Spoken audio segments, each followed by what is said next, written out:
Good evening everyone. सभी लोगों का बहुत बहुत स्वागत है आज की क्लास में। आज का जो टॉपिक है वो हम पढ़ेंगे 32 एंट्रेंसेस के बारे में। मतलब जो एंट्रेंसेस हमारे प्लॉट के ऊपर आती हैं, जो एंट्रेंसेस हमारे घर के अंदर होती हैं, तो उनके बारे में आज हम इस क्लास में पढ़ेंगे। ठीक है, और ये जो एंट्रेंस का जो टॉपिक है ये बहुत इम्पोर्टेंट है। तो आप लोग सिर्फ क्लास पे ध्यान लगा के सुनिए, देखिए, अपने क्वेश्चंस पूछिए। वीडियोस आपको मिलेंगे, आप उसके नोट्स बाद में बना लीजिएगा। ठीक है, तो लिखने में अपना समय ना यहाँ पे रखिए।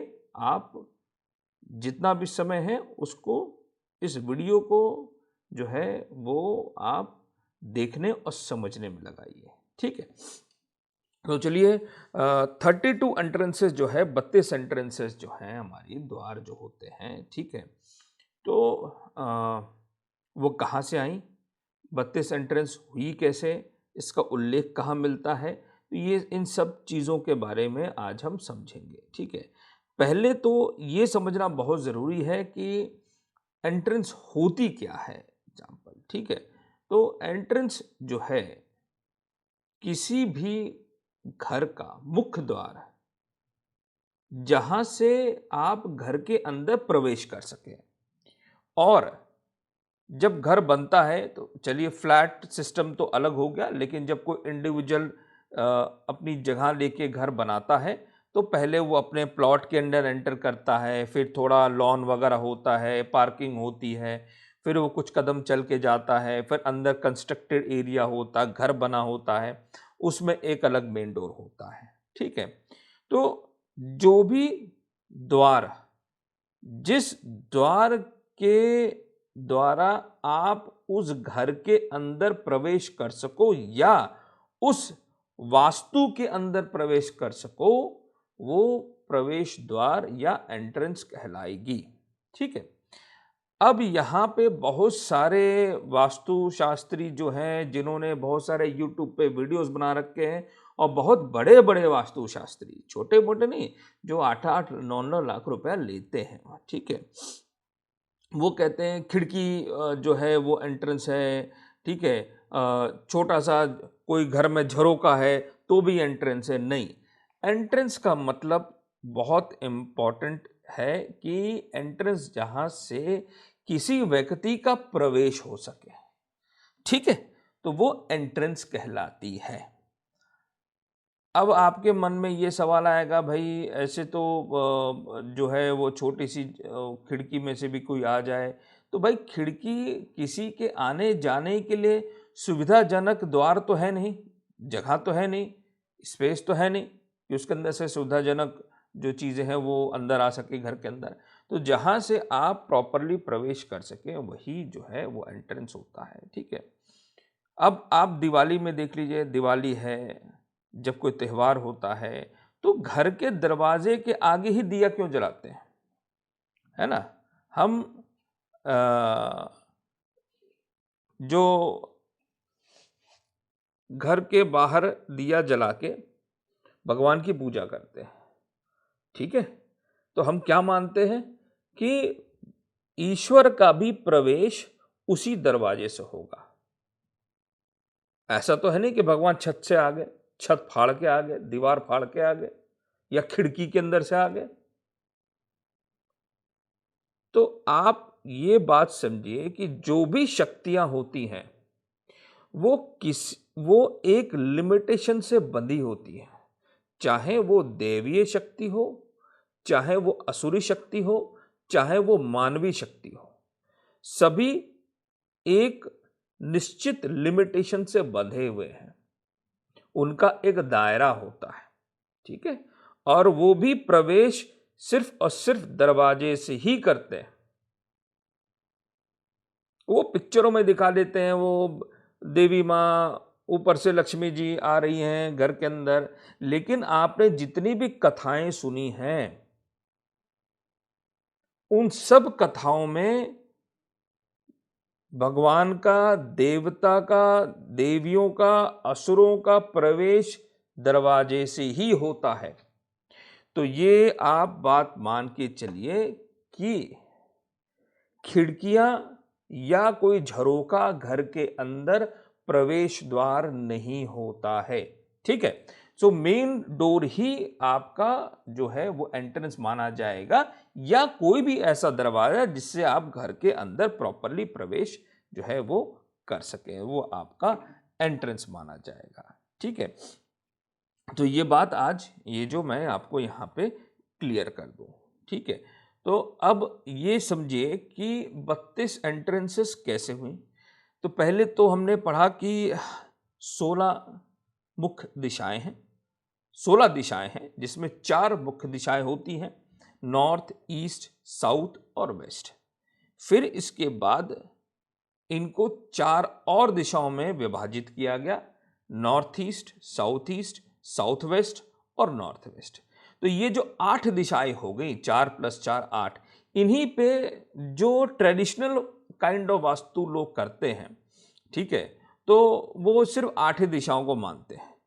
लेकिन ऐसा नहीं है, क्योंकि जिन ग्रंथों का आधार वो बताते हैं उन्हीं ग्रंथों में बहुत क्लियर कट लिखा हुआ है कि इसके अलावा भी और दिशाएं होती हैं। जब इन 8 दिशाओं को और विभाजित किया जाता है तो ये दिशाएं मिलके 16 हो जाती हैं। North, north east, east north east, इस तरीके से करते हुए जो है आपकी 16 दिशाएं हो जाती हैं। अब इन दिशाओं को भी बहुत लोग जोन्स बोल देते हैं। तो आप ये समझो कि जोन क्यों बोलते हैं। जोन मतलब कि कोई भी एक ऐसा टेरिटरी, एक ऐसा हिस्सा जिसकी कोई एक सीमा रेखा हो, तो दैट इज कॉल्ड जोन। ठीक है कि भाई ये मेरा जोन है, मैं इस जोन के अंदर जो है वो और कोई नहीं आ सकता है, ऐसा बोलते ना लोग। ठीक है, अच्छा, द्वार के बारे में एक बड़ा स्पष्ट एक चीज और आपको मैं उल्लेख करता हूं कि जब आप ये समझिए, जब माता सीता का हरण हो रहा था तो श्री लक्ष्मण जो है वो माता सीता के कुटिया के बाहर उन्होंने एक लक्ष्मण रेखा खींच दी कि भाई इससे जो है कोई इसको प्रवेश नहीं कर पाएगा। ठीक है, अब एक चीज बड़े समझने योग्य बात है कि रावण जो है, जिसके पास बहुत सारी शक्तियां थी, परम विद्वान था, उसके पास जो देवीय रूप से चलने वाला उरण खटोला था। ठीक है, तो क्या वो उरण खटोले से वो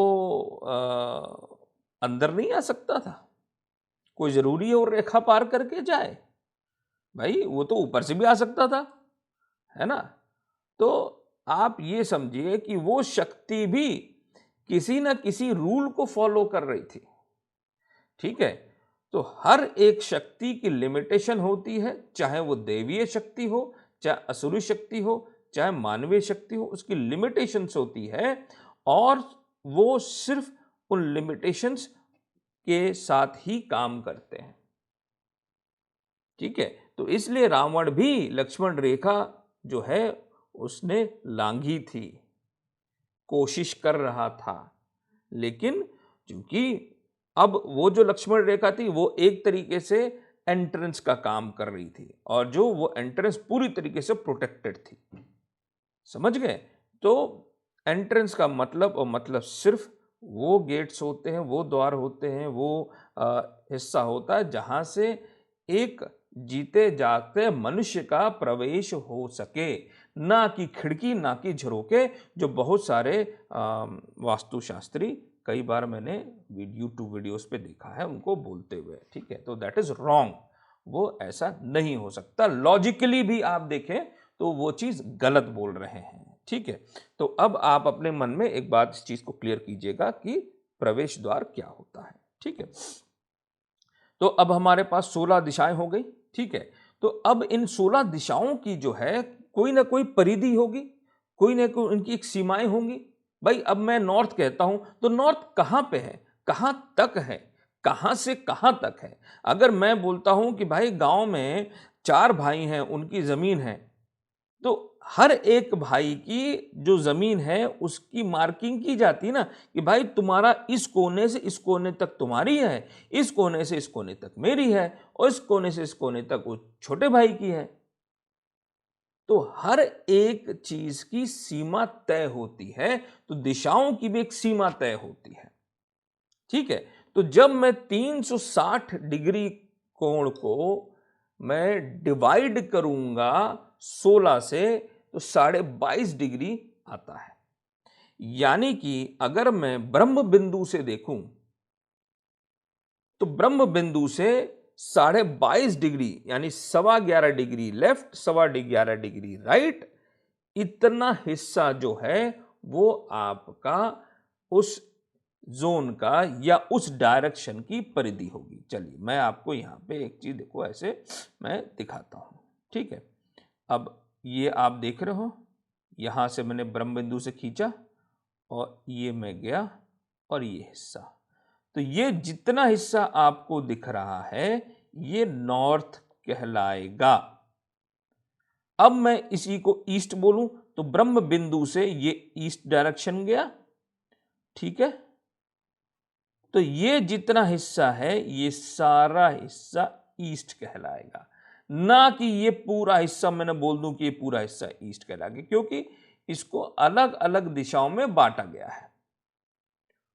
अगर आप इसको 8 दिशाओं में देखोगे तो कुछ ना कुछ ये हिस्सा, सॉरी मैं थोड़ा सा ड्राइंग गड़बड़ हो गई, अगर मैं 8 दिशाओं में देखूंगा तो ये ऐसे कुछ ना कुछ ऐसे आएगा, तब उसकी परिधि जो है वो बढ़ जाएगी।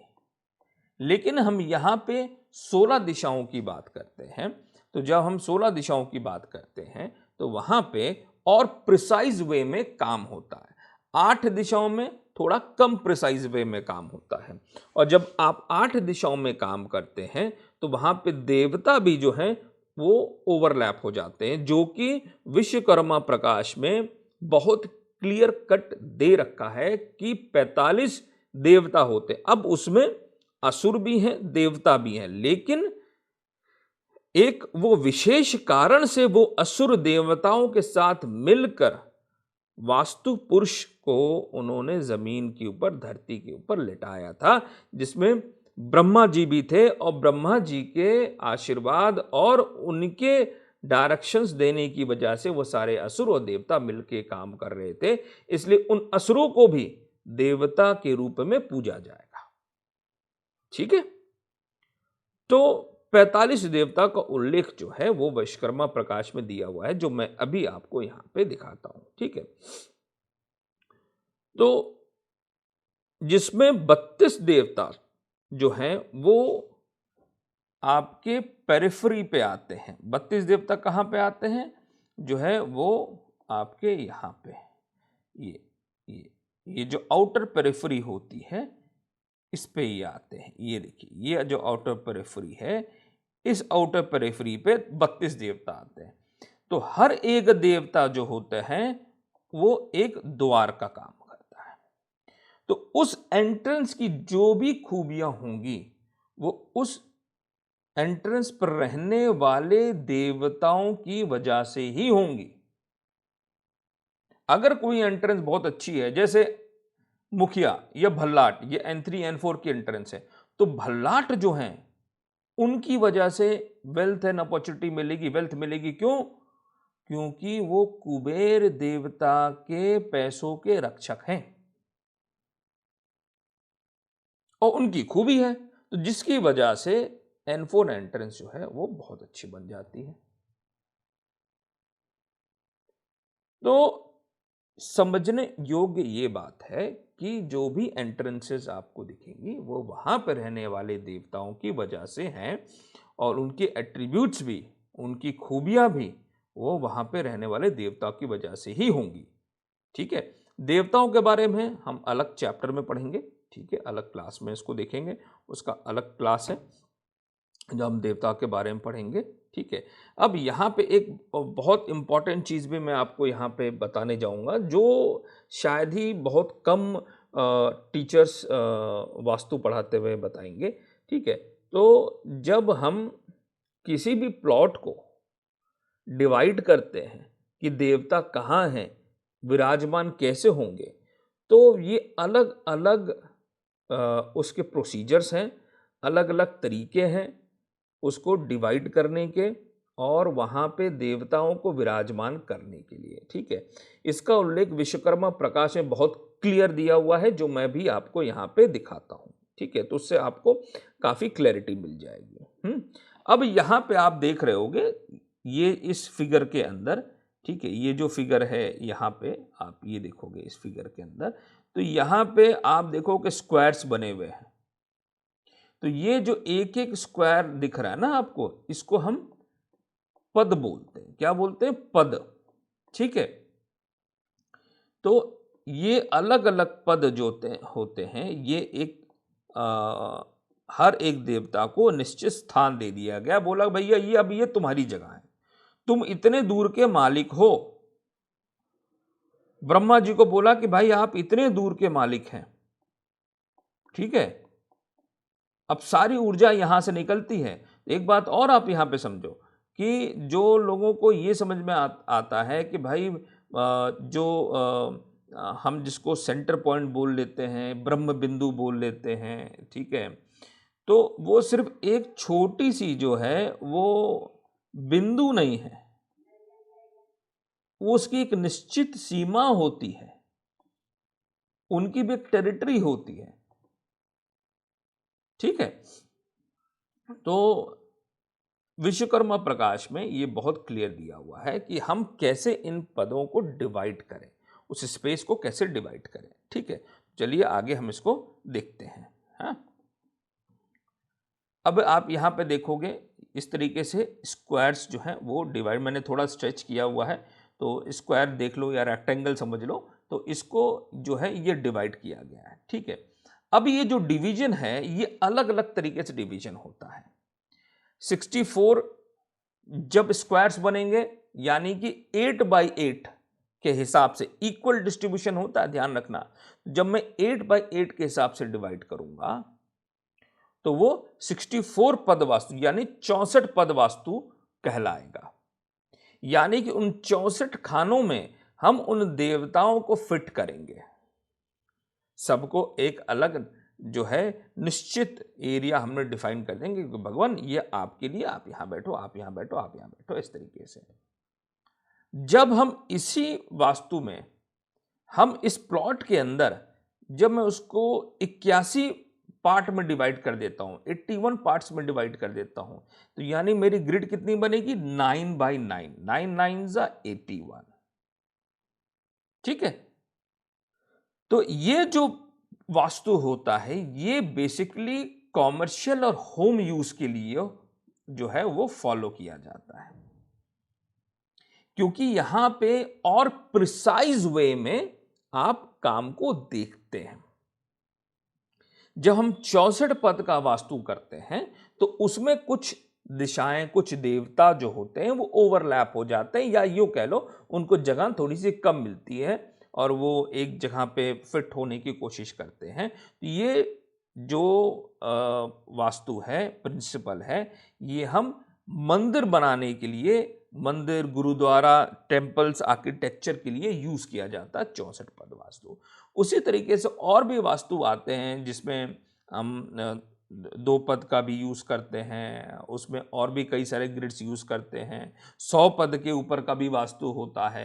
तो वो अलग अलग चीजों के लिए वो यूज किया जाता है, लेकिन मेजरली जो सबसे ज्यादा एक्यूरेट और फेमस और यूं कह ले जो प्रचलन में है वो 81 पद वास्तु जो है वो किया जाता है।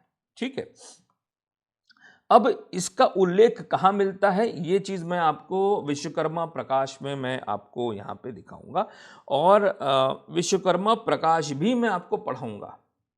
ठीक है, इस पे मैंने कुछ YouTube वीडियोस भी रहेंगे विश्वकर्मा प्रकाश के ऊपर, आप जाके वहाँ देख सकते हैं। तो विश्वकर्मा प्रकाश में बहुत सारी चीज़ें दी हुई हैं जिसमें वास्तु कैसे करना है, किसी जो ज़मीन है के टुकड़े को कैसे डिवाइड करना है, वहाँ पे पूजा पद्धति कैसे करनी है, वास्तु शांति कैसे करनी है, ठीक है, ये बहुत अच्छी तरीके से दिया हुआ है बेसिकली। तो मैं उसका हर एक एक अध्याय का सारांश क्या निकलता है ताकि वो आप समझ सको, वो भी उस पे मैं वीडियोस बना के मैं डालूंगा, आप वो जाके देख सकते हैं, और ये मैं क्लास में भी जो है वो इंक्लूड करूंगा, ठीक है। तो ये 5वें अध्याय में आप देखो यहाँ पे लिखा हुआ है कि भगवान शिव जो हैं उनसे वास्तु पुरुष का संबंध था, क्योंकि उनके पुत्र बताए गए हैं, और उनको जो देवता हैं और असुरगण हैं वो मिलके उन्होंने उनको उठा के धरती पे अधोमुख यानी कि मुख नीचे करके उनको लिटा दिया और उनके ऊपर बैठ गए, ठीक है। जिसमें उनके सर की जो स्थिति है वो कहाँ हो गई, वो नॉर्थ ईस्ट में हो गई, और जो उनके पैरों की स्थिति है इस तरीके से जोड़े हुए वो कहाँ हो गई, वो साउथ वेस्ट में हो गई, ठीक है। तो अभी चलो आगे देखते हैं। तो आगे 124 पेज के ऊपर एक उल्लेख मिलता है जहां पे आप ये देखोगे कि यहाँ पे बहुत क्लियर दिया हुआ, देखो, इस प्रकार मध्य में ब्रह्मा सहित उसके आसपास 45 देवता रहते हैं। तो क्लियर लिखा हुआ है कि 45 देवतास रहते हैं, ठीक है। और ब्रह्मा जी ने यहाँ 64 कोठे का वास्तुमंडल देवालय, मंदिर, गुरुद्वारा आदि में कहा है। तो अगर हम इसको जो है 8 बाई 8 का जब हम स्क्वायर बनाते हैं, ठीक है, चाहे वो रेक्टेंगल हो और चाहे वो स्क्वायर में हो, ठीक है, तो हम उसको बराबरी 8 बाई 8 में हम डिवाइड करते हैं, और देवता और असुरगण को बैठाने का जो तरीका है वो इस प्रकार से यहाँ पे रहेगा, और इसकी हर एक एक जो व्याख्या है यहाँ पे दी हुई है, ठीक है। तो ये चीज यहाँ पे क्लियर की हुई है। अब मैं इसमें बहुत सारे श्लोक्स हैं, क्योंकि सभी चीज़ें तो नहीं बता सकते हैं, लेकिन मैं आपको एक एक चीज़ यहाँ पे बताता हूँ। पेज नंबर 127 पे, ठीक है, यहाँ पे देखो, ये बड़ा यहाँ पे बहुत क्लियर दिया हुआ है। स्वर्ण की शलाका में प्रथम रेखा बनाकर फिर उन रेखाओं पे पिसा आटा रंग, ये विधि बताई गई है। जब किसी भूमि का पूजन करते हैं तो किस तरीके से वहाँ का देवताओं का पूजन करना चाहिए और देवताओं को कैसे वहाँ पे विराजमान करना चाहिए, ठीक है। तो यहाँ पे दिया हुआ है कि 9 कोष्ठ पदों के 9 नवक होंगे, जिसमें 9 बाई 9 यानी 81 पद का वास्तुमंडल बन जाएगा। कितने पद का वास्तुमंडल? 81 पद का। और आप ये देखिए कि हमारे शास्त्र कितने सटीक हैं। उन्होंने हर एक एक लाइन, जब हम ये डिवीजन करते ना, हॉरिजॉन्टल वर्टिकल, जब लाइन आप बनाओगे 9 बाय 9 का ग्रिड बनाने के लिए, हर एक एक लाइन का जो है वो नाम दिया हुआ है, उनको नाम दिया गया है, नॉमेनक्लेचर किया गया है, और उनकी भी मोटाई बताई गई है कि इतने मोटे हो सकते हैं, ठीक है।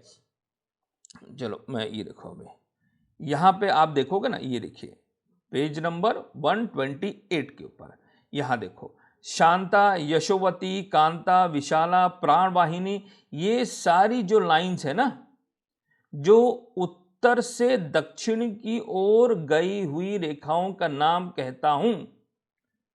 81 पद वास्तु मंडल में देखिए यहां पे लिखा है, सुषष्टि से पूर्व से पश्चिम की ओर खींची जाने वाली रेखाओं के नाम।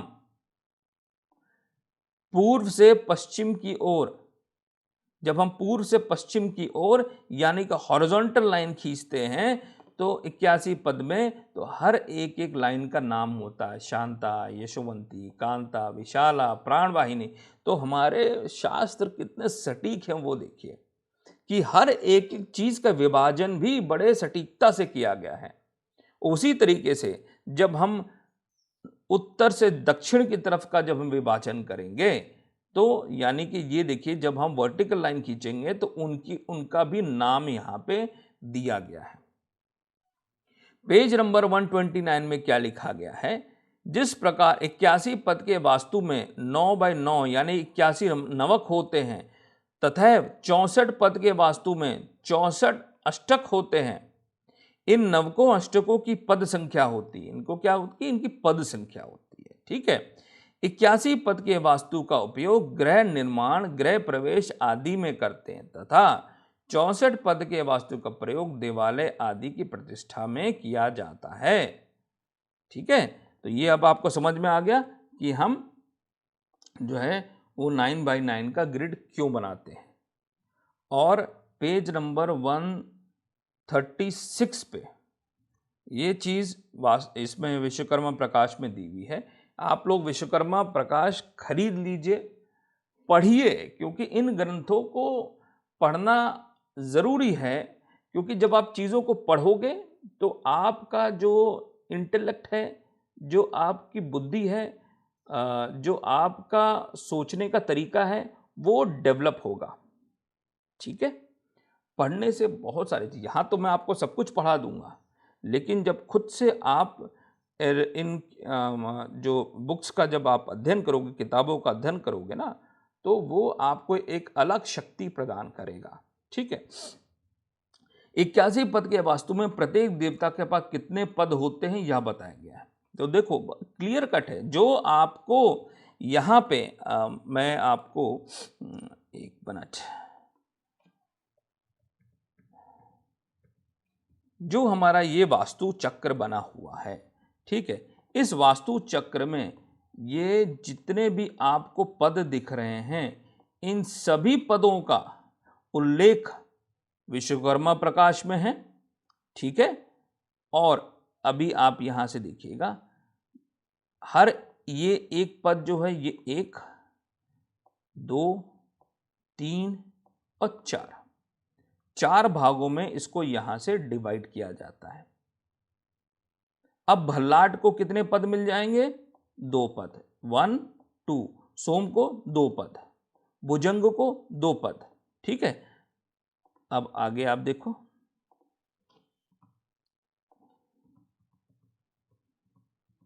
ये देखिए, शिखी पर्जन्य में से एक एक पद के होते हैं। जयंत, कुलिशायुद्ध, सूर्य, सत्य, वृष, ये 2-2 पद के स्थित में रहते हैं। तो सभी देवताओं का जो पद है वो दिया हुआ है विश्वकर्मा प्रकाश में। तो ये जो हम वास्तु चक्र बनाते हैं, ये किसी ने मनगढ़ंत नहीं बनाया है। ये जो बना हुआ है ये आपके विश्वकर्मा प्रकाश से ही बना है। और ये जो वास्तु चक्र मैं फॉलो करता हूं और ये जो आपके पास मिलेगा, ये वास्तु चक्र जो है, मैं आपको सॉफ्ट कॉपी दूंगा, ये सबसे सटीक है। क्योंकि मेरे गुरु ने जब ये वास्तु चक्र बनाया तो वो कौन थे? जिन्होंने आज 80% लोग जो सीख रहे हैं ये मॉडर्न वास्तु, ये सब उन्हीं लोगों से सीखे हुए हैं। ठीक है। जिन्होंने अपना नाम लगा के डैश वास्तु या आचार्य डैश डैश डैश, ये सब उन्हीं लोगों से सीखे हुए हैं। और ये जो फॉलो कर रहे हैं ये उनसे ही फॉलो कर रहे हैं। वो थोड़ा अलग होने के लिए कोई अपनी अपनी चीज़ें जो है उसमें वो जोड़ देता है। ठीक है। तो मैं अपने गुरु को धन्यवाद करता हूँ कि जिन्होंने मुझे ये विद्या सिखाई। और ये विद्या जो है रियली में बहुत बहुत सटीक है। क्योंकि जब आप ग्रंथों का अध्ययन करेंगे, जैसे विश्वकर्मा प्रकाश हो गई, सम्रांग सूत्रधार हो गया, महमथम हो गया, इन सब ग्रंथों का जब आप खुद से अध्ययन करेंगे ना, तो आपको समझ में आएगा और आपकी बुद्धि भी उसी हिसाब से डेवलप होगी। ठीक है। तो हमारे 81 पद में हो या 84 पद में हो, सभी में 45 देवता ही विराजमान होते हैं। ठीक है। और हर देवता का अलग अलग जो है वो मंत्र होता है। उन मंत्रों के साथ उनका उच्चारण करना, उनकी पूजा करना, ये भी बहुत विस्तृत तौर पे विश्वकर्मा प्रकाश में जो है वो बताया गया है। ठीक है। तो ये भी आपको समझ में आ गया होगा कि हम कौन से वास्तु हम लोग फॉलो करते हैं घर के लिए, और आपके कॉमर्शियल यूज़ के लिए, कॉमर्शियल लैंड के लिए, घर के लैंड के लिए हम 81 पद का डिविजन्स को फॉलो करते हैं। और जब मंदिरों का निर्माण होता है तब हम 64 यानी कि 8x8 पद के वास्तु का जो है वो हमें फॉलो जो है वो करना चाहिए। ठीक है, तो ध्यान रखिएगा, मंदिर का वास्तु जब आपको करना हो, वैसे तो आप मंदिरों का वास्तु आपके पास आएगा नहीं जब वास्तु करने जाओगे, लेकिन अगर आपको मंदिर का वास्तु करना है, घर के मंदिर का नहीं, बाहर के मंदिर का, घर के अंदर का मंदिर कोई वास्तु नहीं होता है।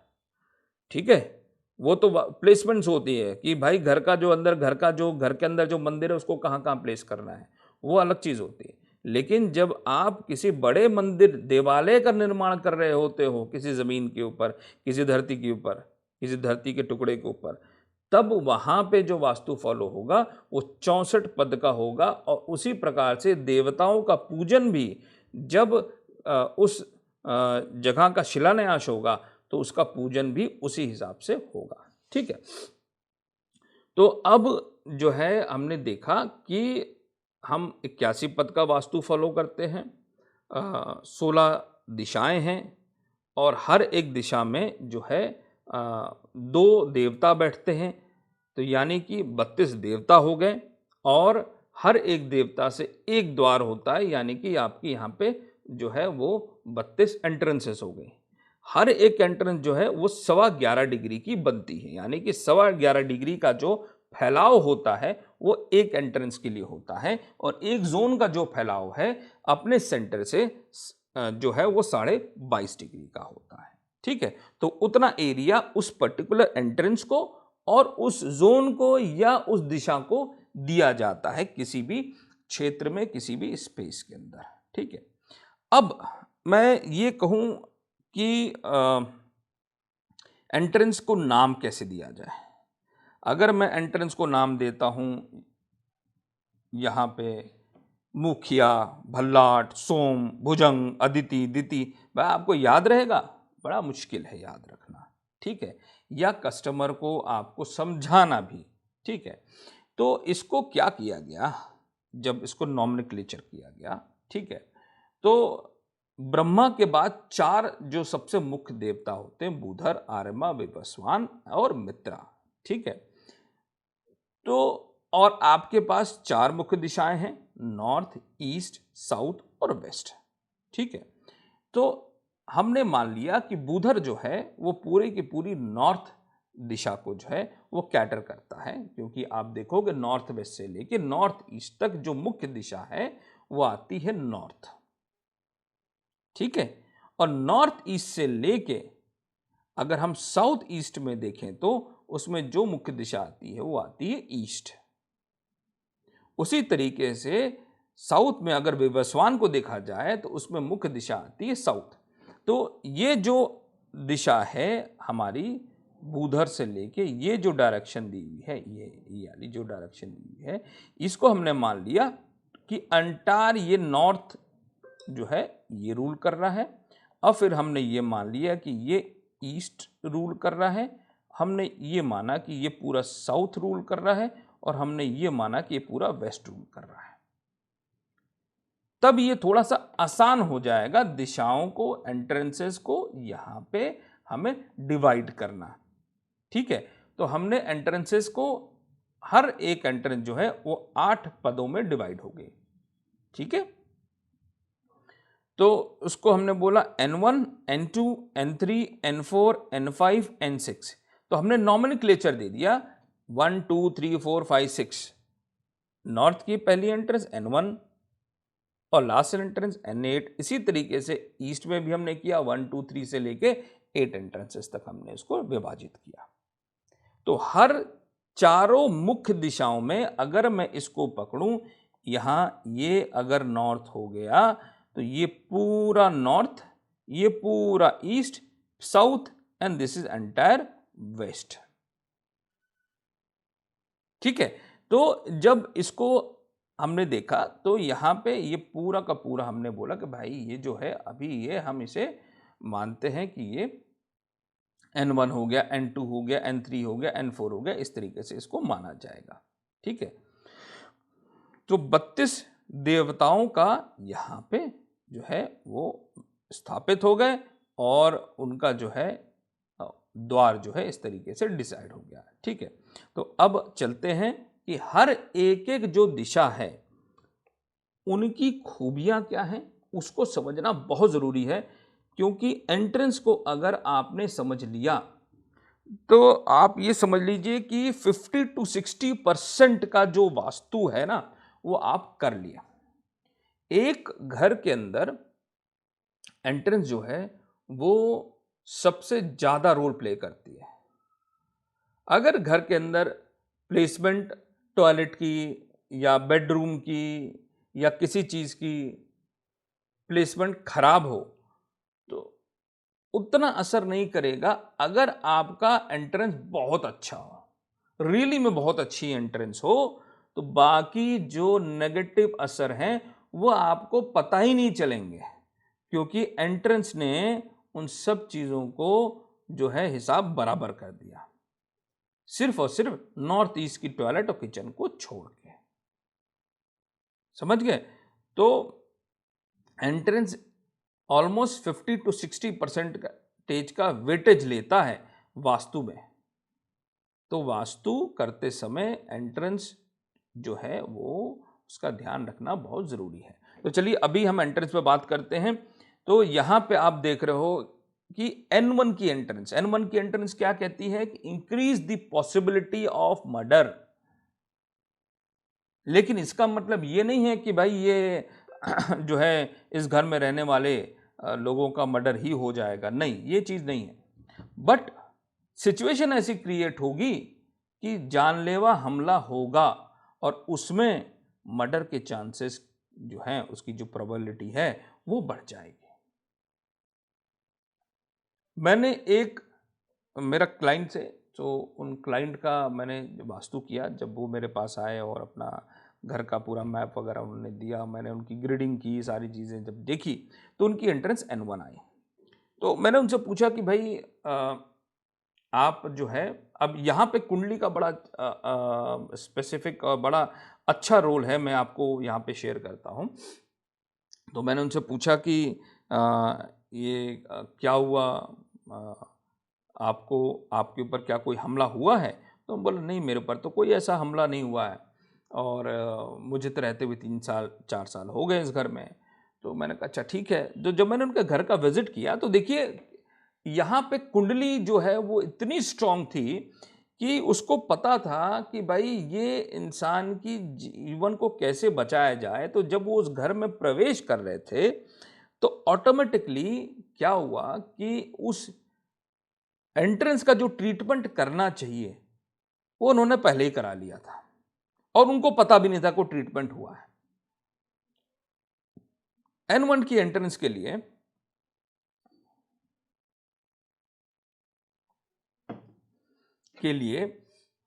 आपको आयरन से ब्लॉक करना पड़ता है। ठीक है, जो उस भी एरिया का, डायरेक्शन का, जोन का जो मेटल होता है उस समय ब्लॉक करना पड़ता है।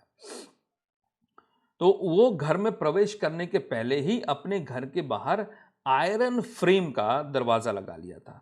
लेकिन यहाँ पर भी एक कैच है। कैच ये है कि बहुत लोग जब फ्रेम करते हैं, घर का दरवाज़ा बनवाते हैं, तो एक गलती करते हैं।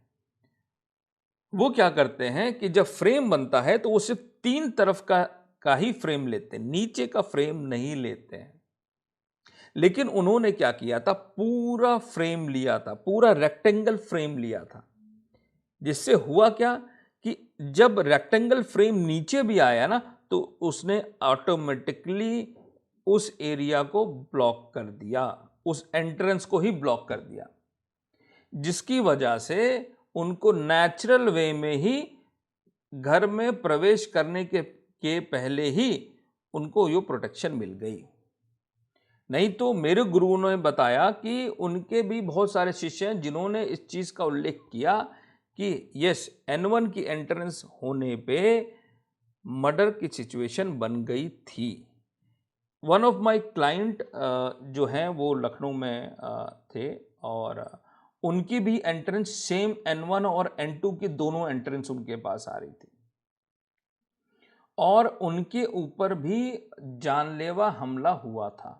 और बड़ा मतलब जब मैं उनका वास्तु देख रहा था उसी के आसपास ही हुआ था, ठीक है। तो मैंने उनको बोला कि भाई या तो आप घर छोड़ दो, दूसरी जगह रह लो, या इसकी एंट्रेंस को आप ट्रीट कर लो। तो हालांकि उन्होंने उस एंट्रेंस को जो है वो ट्रीटमेंट किया। तो ये चीज़ देखने को मिली कि यस, N1 की एंट्रेंस जो होती है वो increase the possibility of murder, यानी कि मर्डर होने की संभावना जो है इस घर में रहने वाले लोगों के साथ होती है, और इस एंट्रेंस का ट्रीटमेंट ज़रूर करना चाहिए। वेट मत करो कि भैया कुछ हो जाए तब ट्रीटमेंट करें, नहीं, होने के पहले ही ट्रीटमेंट कर लो। अगर कोई ऐसी चीज़ नहीं हुई है तो आप वेट मत कीजिए कि कुछ हो जाए या हमला हो या झगड़ा हो तब ट्रीटमेंट करेंगे, नहीं, उसके पहले ही ट्रीटमेंट कर डालो, ठीक है। तो N1 is one of the negative entrance और इसका ट्रीटमेंट करना ज़रूरी है, ठीक है। अब फिर आती है N2 की एंट्रेंस, ये दूसरी एंट्रेंस है नॉर्थ की, N2 की एंट्रेंस। अब ये क्या आती है, एनिमिटी एंड जेलसी। अब एनिमिटी एंड जेलसी का मतलब आप यहाँ पे समझिए कि किसी भी दरवाजे का, किसी भी एंट्रेंस का जो है, जनरली लोग देखते हैं कि भाई मेरा दरवाज़ा एंट्रेंस जो है शुभ हो ताकि पैसा आए, है ना। तो भाई पहली बात, कोई भी एंट्रेंस ये नहीं कह रही है कि पैसा आएगा या नहीं आएगा। उसकी एंट्रेंसेस होती हैं जो पैसा देती हैं, लेकिन अब एनिमिटी एंड जेलेसी की जो एंट्रेंस है वो ये नहीं बोल रही है कि पैसा तुमको मिलेगा या नहीं मिलेगा। हो सकता है कुंडली में N2 की एंट्रेंस अच्छी जगह बैठी हो और उसको खूब पैसा मिले, बहुत पैसा मिलेगा, लेकिन इसका जो मेन प्रभाव है वो कहती है कि भैया लोग आपसे जलेंगे, आपसे दुश्मनी रखेंगे। तो किसी इंसान से दुश्मनी कौन क्यों रखता है, वो इसलिए रखता है ना, या तो सामने वाला बहुत अमीर हो, अच्छे पद पे हो, तब तो इंसान सामने चिढ़ेगा, अरे यार देखो ये तो बहुत अमीर आदमी है, पता नहीं कैसे अमीर बन गया, पता नहीं क्या पढ़ाई की थी कि IAS ऑफिसर बन गया। लोग चिढ़ेंगे, जलसी रखेंगे, सामने ना रखते हो लेकिन पीठ पीछे जरूर रखेंगे। लेकिन कोई ये नहीं कहेगा यार मेरे पास तो मर्सिडीज है और इसके पास तो ऑल्टो है, काश मेरे पास भी ऑल्टो होती, ऐसा तो कोई नहीं कहेगा, है ना। जलते तभी हैं जब आपके पास ज्यादा हो और दूसरे के पास कम हो, ठीक है। तो इसका मतलब ये भी आप समझ लो कि हो सकता है इस एंट्रेंस से खूब पैसा है, खूब शोहरत मिले, खूब प्रसिद्धि मिले, और ऐसा भी हो सकता हो कि भाई लोग आपसे अनावश्यक जल रहे हों। इस एंट्रेंस की प्रॉब्लम कब होगी, जब आपके अंदर ईर्ष्या और भावना, द्वेष, जलन हो रही हो, तो तब इस एंट्रेंस का ट्रीटमेंट करो। जब भी आप लोगों, जब आप लोग वास्तु करेंगे, ठीक है, कंसल्टेंसीज करोगे, तो एंट्रेंसेस की खूबी समझो और अपने क्लाइंट से पता करो कि भाई तुमको किस बात की तकलीफ हो रही है। अनावश्यक किसी चीज का उपाय ठीक नहीं होता है। हो सकता है N2 के एंट्रेंसेस को खूब पैसा दे रही हो, खूब पैसा दे रही हो, अरे काहे को ब्लॉक करोगे फिर। लेकिन अगर ये समझ में आ रहा हो कि भाई इनके मन में खुद के लिए द्वेष, अपने लोगों के लिए, आपस में एक दूसरे से लोग घर में जल रहे हैं, आपस में एक दूसरे से लोग जलसी रख रहे हैं, आपस में मन में लोग अपने मन में मनमुटाव रख के एक दूसरे के प्रति षड्यंत्र रच रहे हैं, तब N2 की एंट्रेंस को ब्लॉक कर दो। ट्रिकी एंट्रेंस है, समझने वाली बात है, पहले समझो फिर उसका इलाज करो, ठीक है। तो N2 की एंट्रेंस कहती है एनिमिटी एंड जेलसी। N3 की एंट्रेंस, भाई ये एंट्रेंस सभी को चाहिए होती है, पैसा देती है, बहुत पैसा देती है, ये कहती ही है कि भैया मैं तुमको पैसा दूंगा। तो N3 की entrance it is one of the best entrance. और ये दूसरी चीज क्या आती है, मेल प्रोजेनी। मतलब मेल मतलब लड़का, बच्चा, है ना, बेटा।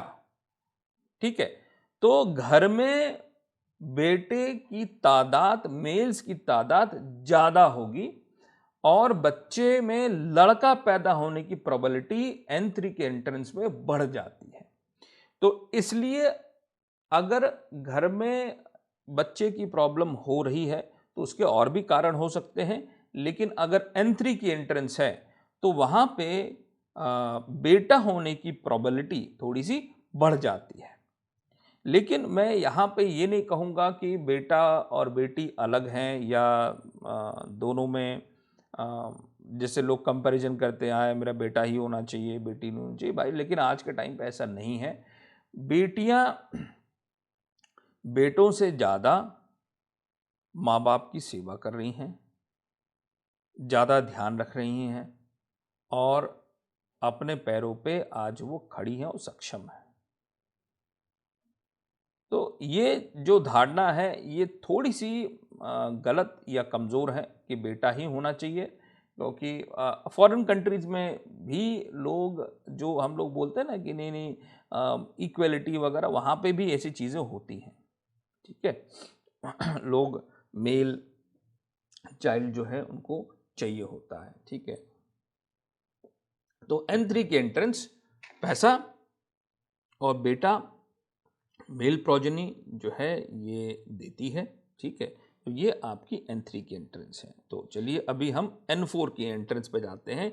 ये चौथी एंट्रेंस है और ये नॉर्थ दिशा की, जब हम 16 डायरेक्शंस में इस बात करते हैं, नॉर्थ दिशा की पहली एंट्रेंस है।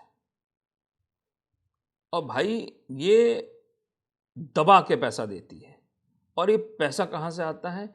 ये आपके एंसेस्टर प्रॉपर्टी से आता है और आपकी हार्ड अर्न्ड मनी से आता है। और ये अबंडेंस में देती है। अबंडेंस मतलब कि भैया ये खत्म नहीं होने वाला। भल्लाट की है एंट्रेंस, ये कुबेर की। भैया उसके पास पैसे की कमी नहीं है, भगवान को भी उधार लेने पड़ गए तो कुबेर से, तो मुझे पैसा दे दो, मुझे विवाह करना है। ठीक है, तभी तिरुपति बालाजी में वहां पे भगवान विष्णु के लिए लोग दान करके आते हैं। ठीक है, तो इतना पैसा है, अतः पैसा इस सृष्टि के पास, पृथ्वी के अंदर, इस ब्रह्मांड में इतना है कि मनुष्य उसको खत्म नहीं कर सकता है। कोई एक चीज खत्म करने जाओगे तब तक दूसरी चीज वहां पे तैयार मिलती है और इंसान स्वतः उस दूसरी चीज की तरफ चला जाता है। जैसे कोयले की जो थी कि भाई कोयला खत्म हो जाएगा, कोयला खत्म हो जाएगा, तो उसके बाद दूसरा फ्यूल आ गया। ठीक है, पेट्रोल डीजल पे लोग चले गए, इंटरनल कंबशन इंजन्स बहुत अच्छे बन गए, लोग उस पे चले गए। ये हुआ कि भाई पेट्रोल डीजल खत्म हो जाएगा, अब क्या करोगे, अब क्या करोगे? तो जब तक वो खत्म हुआ क्या? नहीं खत्म हुआ। आज भी कई करोड़ों बैरल जो है फ्यूल वो धरती के अंदर हैं, लेकिन इंसान दूसरी तरफ मुड़ गया, रिन्यूएबल एनर्जी पे चल गया, सोलर पे चला गया। अभी ये हो रहा है कि भाई सोलर की कुछ लिमिटेशन है, विंड एनर्जी की लिमिटेशन, अब क्या किया जाए? भाई लिथियम आयन पे चला गया, बैटरीज पे आ गया। अभी लिथियम में प्रॉब्लम आ रही है तो अभी हाइड्रोजन पे जा रहे हैं। तो इंसान के अंदर इतनी क्षमता ही नहीं है कि इस ब्रह्मांड के अंदर, इस सृष्टि के अंदर जो चीजें हैं उसको खत्म कर सके। तो एबंडेंस वो चीज होती है। इस ब्रह्मांड से जो भी आप मांगोगे वो आपको मिलेगा और आपको एबंडेंस में मिलेगा, बहुत पैसा मिलेगा। तो N4 की एंट्रेंस वो चीज आपको देती है। ठीक है, अब N5 की एंट्रेंस। ठीक है, N5 की एंट्रेंस क्या कहती है? Religious mindset. N3 N4 की एंट्रेंस जो है उसका ट्रीटमेंट नहीं करना चाहिए अनलेस एंड अनटिल वो आपके कुंडली में नेगेटिव जो स्थान है उनको वो दर्शा रहा हो और उनको एक्टिवेट कर रहा हो। ठीक है, अदरवाइज N3 N4 की एंट्रेंस सब कुछ देगी। N5 की एंट्रेंस, ये बड़ी ट्रिकी एंट्रेंस है, इसको समझना चाहिए कि इसको ब्लॉक करें या नहीं ब्लॉक करें। N5 की एंट्रेंस ऐसा नहीं है कि आपको नहीं देगी, ये पैसा देगी, बहुत दे सकती है, लेकिन इसमें रहने वाले लोग थोड़ा रिलीजियस माइंडसेट के होते हैं। अब रिलीजियस माइंडसेट मतलब धार्मिक, तो धार्मिक होना कोई बुरी बात नहीं है, अच्छा है, बढ़िया धार्मिक बंदा है, खूब पूजा पाठ करता है? तो N5 की एंट्रेंस हो गई उसकी। लेकिन क्या ये रिलीजियस माइंडसेट होना उसके प्रमोशन में प्रॉब्लम क्रिएट कर रहा है? तो ये एंट्रेंस नेगेटिव है, क्योंकि जनरली रिलीजियस माइंडसेट के लोग ऐसे होते हैं कि ओ ठीक है, कोई बात नहीं, जो भगवान चाहता है यही हो मेरे साथ तो ऐसा ही हो, कोई दिक्कत नहीं। अरे मैं किसी के साथ क्यों बुरा करूं, मैं ये चीज नहीं करूंगा, जाने दो यार, मेरा बॉस मुझे ऐसे बोलता ना, चलो ठीक है जाने दो। तो दैट इज रिलीजियस माइंडसेट। यानी N5 की एंट्रेंस, उस N5 की एंट्रेंस में इंसान बहुत ज्यादा धार्मिक प्रवृत्ति में चला जाता है, जिसमें वो अपने ऊपर जो गलत कार्य हो रहे हैं या उसके ऊपर जो कष्ट लोग दे रहे हैं, उनका विरोध वो नहीं करता है या नहीं कर पाता है, या नहीं कर पाने की चेष्टा जो है, नहीं कर पाने की जो चेष्टा है वो खत्म हो जाती है। तो रिलीजियस माइंडसेट N5 का ट्रीटमेंट कीजिए। किसी भी क्लाइंट का अगर आपको N5 की एंट्रेंस मिलती है तो उसका ट्रीटमेंट कीजिए, ठीक है। हालांकि ये एंट्रेंस बहुत बुरी नहीं है, ठीक है, ओके एंट्रेंस है, बट इसका ट्रीटमेंट कर लो तो बेटर है। अदरवाइज अगर आपको ऐसी कोई भी कंडीशंस नहीं दिख रही है कि जो है सामने वाला जो आपका क्लाइंट है उसका ऐसा कोई रिलीजियस माइंडसेट नहीं है, तो भाई मत करो। हो सकता है ये एंट्रेंस बहुत पैसा दे और देती भी है, ठीक है। तो N5 की एंट्रेंस ये है। अब चलते हैं N6 की एंट्रेंस। भाई ये एंट्रेंस जो है नेगेटिव एंट्रेंस है, ये इंसान को एक तरीके से चिड़चिड़ा बना देती है। मतलब उसका बिहेवियर ऐसा हो जाता है कि सामने वाले को ही पता नहीं होता कि भाई ये मेरे लिए क्या बोल दे, कब बोल दे, कैसा बोल दे, ठीक है। आपने देखा होगा बहुत से ऐसे लोग होते हैं जो मतलब मुंह में कुछ भी आता बक देते हैं, ये भी नहीं सोचते हैं कि सामने वाले को अच्छा लगेगा बुरा लगेगा। मैं सही बोल रहा हूं, उनको लगता है कि मैं ही सही हूं, बाकी सब गलत है, ठीक है। मैंने ऐसे बहुत लोगों को देखा है। नोएडा में मेरा जो सोसाइटी है उसमें मैंने देखा बहुत लोग ग्रुप पे डालते रहते हैं व्हाट्सएप पे, है ना, AO के खिलाफ, AO ये है, AO है। भाई कोई तुम्हारा नौकर तो बैठा नहीं है, ठीक है। सभी अपना काम छोड़ के और वो जिम्मेवारी लिए हुए हैं, लेकिन कुछ लोग होते हैं बड़ा होशियार समझते हैं अपने आप को, तो वो फेनेटिक बिहेवियर जो है पैटर्न उनके अंदर दिखता है।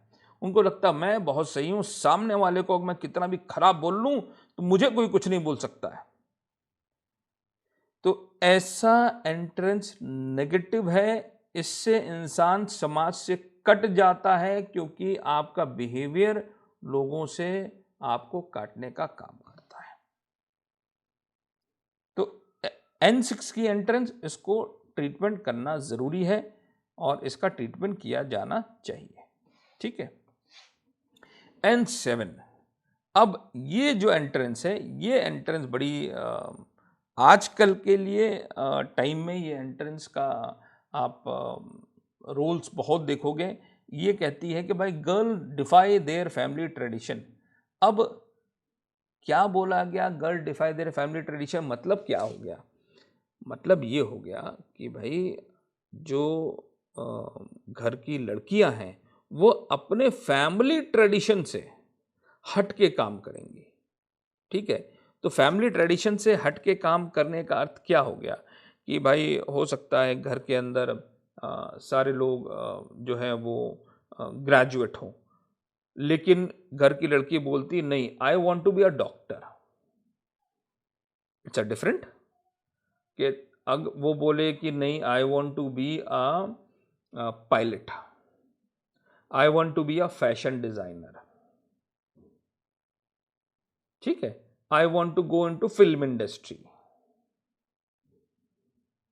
I want to go into fashion industry. यानी कि फैमिली में कोई भी नहीं सोचा होगा उस ट्रेडिशन से बाहर हट के काम करना है। तो ये कोई बुरी एंट्रेंस नहीं है, लड़कियां होती हैं और आजकल के बच्चों को नई नई चीजें मिल रही हैं अपना भविष्य बनाने के लिए, ठीक है। तो ये कोई बहुत नेगेटिव एंट्रेंस नहीं होगी अनलेस एंड अनटिल सोच ऐसी हो घर वालों की। तो घर वाले कहते नहीं भाई, मेरे घर की प्रथा तो यही है, इसके अलावा ये चीज नहीं होनी चाहिए, तो भाई ये नेगेटिव एंट्रेंस है भाई, इसको ट्रीट कर लो।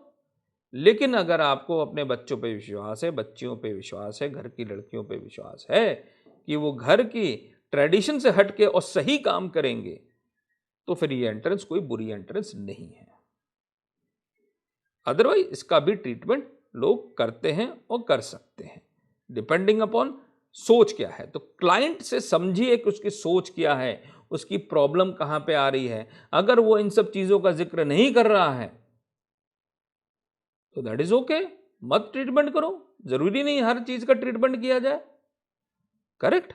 तो घर में अगर उस एज की बच्चियां नहीं हैं, लड़कियां नहीं हैं, तो ट्रीटमेंट भी मत करो। हो सकता है N7 की एंट्रेंस उसको अच्छा कुछ दे रही हो, कुछ पैसा दे रही हो, है कि नहीं।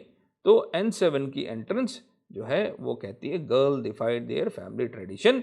सो ये क्लाइंट की सोच के अनुसार ही आप इसका ट्रीटमेंट करें। अब नॉर्थ की जो लास्ट एंट्रेंस आती है वो आती है N8। ये नॉर्थ ईस्ट की पहली एंट्रेंस है और क्या कहती है, हायर बैंक बैलेंस। सो आप लोगों ने देखा होगा कि जो ट्रेडिशनल वास्तु करते हैं, ठीक है, तो ट्रेडिशनल वास्तु करने वाले लोग क्या बोलते हैं कि भाई नॉर्थ ईस्ट की एंट्रेंस ले लो, बहुत अच्छी होती है, बहुत बढ़िया होती है। अरे भाई नॉर्थ ईस्ट की एंट्रेंस अच्छी नहीं होती है। अभी आप जो एंट्रेंसेस आप पढ़ रहे हो, N8 नॉर्थ ईस्ट की पहली एंट्रेंस होती है और E1 नॉर्थ ईस्ट की दूसरी एंट्रेंस होती है। दोनों एंट्रेंसेस नेगेटिव ही होती हैं, वह भी मैं आपको यहां पे एक्सप्लेन कर दूंगा। नॉर्थ ईस्ट की एंट्रेंस लेने का एक मेजर कारण क्या था ट्रेडिशनल वास्तु में, कि आप किसी को समझाओ पहले के टाइम पे, तो भाई समझाने का एक तरीका होता है। आप किसी को बताओ भाई बेटा ये चीज खराब है, इसको मत करो, तो वो क्या करेगा ना, बच्चा जबरदस्ती उस चीज को करेगा। लेकिन आप उसको बोल दो कि भाई ये चीज करने से तुमको भूत उठा ले जाएगा, या ये चीज करने से तुम्हारे हाथ पैर टूट जाएंगे, तो हो सकता है वो डरे। तो नॉर्थ ईस्ट जो है वास्तु पुरुष देवता का सर है उस जगह पे, दिशा में, तो वहां पे कोई टॉयलेट ना बना ले, वहां पे कोई कमरा ना बना ले, वहां पे कोई किचन ना बना ले। उन सब चीजों से बचने के लिए ये बोल दिया गया कि भाई नॉर्थ ईस्ट की एंट्रेंस ले लो। तो नॉर्थ ईस्ट की एंट्रेंस लेने से क्या हो जाएगा कि वहां पे टॉयलेट नहीं बन सकता। जब दरवाजा होगा टॉयलेट कैसे बनेगा, बेडरूम भी नहीं बन सकता, क्योंकि कोई बाहर से आएगा तो सबसे पहले बेडरूम में तो घुसेगा नहीं, करेक्ट। कोई बाहर से आया सबसे पहले किचन में तो घुसेगा नहीं, तो ना ही किचन हो सकता, ना ही बेडरूम हो सकता, ना ही टॉयलेट हो सकता है। अब वहां क्या हो सकता है, वहां ड्राइंग रूम हो सकता है। बहुत अच्छी बात है, बढ़िया है, क्योंकि ड्राइंग रूम साफ सुथरा होता है, वहां पे ज्यादा चहलकदमी नहीं होती है। बहुत लोग ड्राइंग रूम के अंदर मंदिर भी बना लेते हैं, छोटा सा पूजा स्थल भी बना लेते हैं, वो भी बहुत अच्छी बात है। इसलिए नॉर्थ ईस्ट की एंट्रेंस लोगों ने बोला वो ले लो, अच्छा है, बढ़िया है, पैसा देगी, ठीक है, देती कुछ नहीं है और लेती है। तो नॉर्थ ईस्ट की एंट्रेंस बोलती है, N8 की एंट्रेंस बोलती है हायर बैंक बैलेंस। लेकिन ये हायर बैंक बैलेंस कैसे आएगा, ये हायर बैंक बैलेंस आएगा लोन के रूप में, ऑलवेज लोन के रूप में हायर बैंक बैलेंस होगा। तो ये भी बड़ी ट्रिकी एंट्रेंस है, ये आपको क्लाइंट को समझ के ये आप इस एंट्रेंस की ट्रीटमेंट करना। जाते ही आंख बंद करके ये मत बोल देना नहीं नहीं N8 की एंट्रेंस को ट्रीटमेंट को उसको ब्लॉक करो, बहुत खराब एंट्रेंस है। नहीं नहीं, ऐसा नहीं करना है। N8 की एंट्रेंस का ट्रीटमेंट समझ के करना है। तो हायर बैंक बैलेंस मतलब क्या हो गया कि बैंक्स के लोन के थ्रू पैसा आना। तो अगर इस एंट्रेंस के अंदर कोई बिजनेसमैन रह रहा है और अगर आपने इसका ट्रीटमेंट कर दिया तो भैया उसका बिजनेस बैठ जाएगा। क्यों? क्योंकि बिजनेस तो बैंक का लोन किससे चलता है? अरे अंबानी हो या अदानी हो या टाटा हो या बिरला हो, कोई भी दुनिया में जितने बड़े बिजनेसमैन हैं और बिजनेस एंटिटीज हैं वो बिना बैंक के लोन के नहीं चलती हैं। और अगर आपने इसका ट्रीटमेंट किया तो लोन मिलना मुश्किल हो जाएगा, यानी कि बिजनेस का एक्सपेंशन नहीं होगा। तो ये घर अगर आपके पास कोई क्लाइंट आता है जो बिजनेसमैन है और उसका N8 की एंट्रेंस है, तो वो एंट्रेंस ब्लॉक मत करो। उसको बोलो अगर तुम्हें इस एंट्रेंस का खूब फायदा लेना है तो कोई ना कोई एक लोन चलाते रहो, लोन बंद मत करो। और अगर इस एंट्रेंस के अंदर अगर कोई जॉब वाला व्यक्ति रह रहा हो तो उसको भी बोलो कि भैया कुछ होम लोन ले लो, कार लोन ले लो, थोड़ा लॉन्ग टर्म का लोन ले लो और उसको चलाते रहो। क्यों? क्योंकि अगर आपने उसको नहीं किया, ठीक है, तो ये एंट्रेंस आपको उस हालात पे ले आएगी कि आपको हर एक चीज लोन पे लेके काम करनी पड़े। पैसा तो आएगा, हर जगह से पैसा आएगा, लेकिन लोन के रूप में। तो एक आध लोन ले लो, चलाते रहो और लाइफ बहुत अच्छी चलेगी, अच्छी कटेगी, अच्छा पैसा आएगा। लेकिन शर्त यह है कि इस एंट्रेंस की जो शर्त है कि भैया लोन लेना पड़ेगा, तो लोन ले लो, खत्म बात। हमने किसी भी देवता की जो इच्छा थी हमने वो पूर्ण कर दी। भैया आपकी इच्छा है देवता कि लोन चाहिए, हमने लोन ले लिया, अब आप मुझे खूब पैसा दो। देवता भी खुश और घर में रहने वाले इंसान भी खुश। ठीक है, तो N8 की एंट्रेंस ट्रिकी एंट्रेंस है, इसको सोच समझ कर ही इस एंट्रेंस का ट्रीटमेंट करो। कर दिया किसी बिजनेसमैन का तो भैया बवाल हो जाएगा, पैसा वैसा उसका डूब जाएगा, बिजनेस बंद होने के कगार पे आ जाएगा, क्योंकि लोन ही नहीं मिलेगा। अगर उसने कहीं लोन वगैरह के लिए अप्लाई किया होगा तो लोन रिजेक्ट हो जाएगा। ठीक है, तो N8 की जो एंट्रेंस है उसका ट्रीटमेंट जो है वो सोच समझ के करना चाहिए। ठीक है, अब हम बढ़ेंगे ईस्ट की एंट्रेंस पे। ठीक है, तो 2 मिनट का ब्रेक लेते हैं और फिर हम ईस्ट की एंट्रेंस का जो है वो देखते हैं कि ईस्ट की एंट्रेंस क्या कहती है।